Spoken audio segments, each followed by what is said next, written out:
ಆ ಮುಂದುವರಿಬೇಕು ಅನ್ನೋ ಕಾರಣಕ್ಕೆ ಆ ಮುಂದುವರಿಯೋದಕ್ಕೆ ಯಾರ್ಯಾರನ್ನ ಬಲಿ ಕೊಟ್ಟರು? ರಾಜಣ್ಣ, ಗೋವಿಂದರಾಜು, ನಜೀರ್ ಅಹಮದ್ದು, ಅಬ್ದುಲ್ ಜಬ್ಬಾರು, ಇನ್ನೂ ಲೀಸ್ಟ್ ಮುಂದೆ ಮುಂದೆ ಉದ್ದ ಬೆಳೀತಾ ಹೋಗ್ಬೋದು.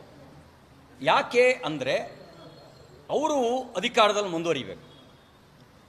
ಅವ್ರನ್ನ ಅಧಿಕಾರಕ್ಕೆ ತರಲಿಕ್ಕೆ ಕಾರಣ ಆದ ಎಲ್ಲರನ್ನೂ ಬಲಿ ಕೊಟ್ಟಾದರೂ ಅವರು ಅಧಿಕಾರದಲ್ಲಿ ಮುಂದುವರಿಬೇಕು.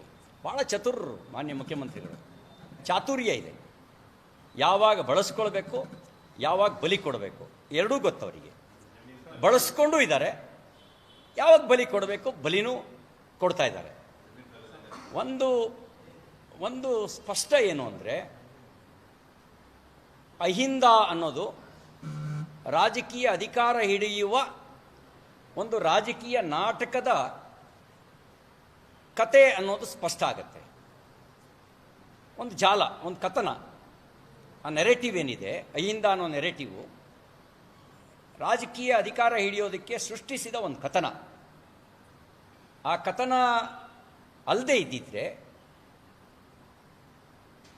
ನಿಜವಾಗಲೂ ಅಹಿಂದ ಪರ ಆಗಿದ್ದರೆ ಮಾನ್ಯ ಮುಖ್ಯಮಂತ್ರಿಗಳು ಅಸಹಾಯಕರಾಗಬೇಕಾಗಿರಲಿಲ್ಲ. ಅವರಿಗೆ ಅಸಹಾಯಕತೆ ಯಾಕೆ ಅಂದರೆ ಕುರ್ಚಿಯಲ್ಲಿ ಮುಂದುವರಿಬೇಕು. ಆ ಕುರ್ಚಿಯಲ್ಲಿ ಮುಂದುವರಿಯೋದಕ್ಕೋಸ್ಕರ ಈ ಒಂದು ತಮಗೆ ಯಾರ್ಯಾರು ನೆರವಿಗೆ ಬಂದಿದ್ರು ಅವ್ರನ್ನೆಲ್ಲರನ್ನು ಬಲಿ ಕೊಟ್ಟು ತನ್ನ ಕುರ್ಚಿನ ಉಳಿಸ್ಕೊಳ್ಳುವಂಥ